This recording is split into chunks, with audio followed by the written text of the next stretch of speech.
Jenny and Aaron Moyer describe Vitaly as the sweetest 4-year-old boy you could ever meet. He's our son. In our hearts, he's our son. Vitaly lives in an orphanage in Russia, where the Moyers visited him a few months ago with the intention of adopting him. We know that there's an orphan crisis, particularly with children with special needs in that area of the world, and that is something that we are open to.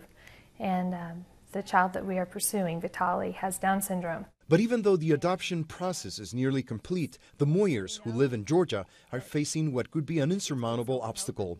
The Russian parliament has approved a bill to bar American couples from adopting Russian children. President Vladimir Putin has indicated he will sign it into law. If what they say is going to happen really happens, those families are not going to be able to adopt the kids, even if all the legal processes already have been in place. But much more important, let's focus on the children. What it means is those children will remain institutionalized.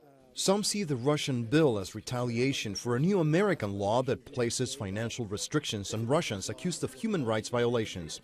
It also denies them visas for travel to the United States. According to statistics by the U.S. State Department, the number of Russian children adopted by American couples has decreased significantly in the last few years. In 2004, the number was more than 5,800 compared to only 962 last year.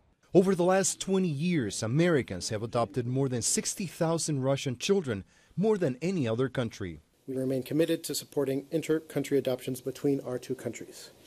The welfare of children is simply too important to be linked to political aspects of our relationship.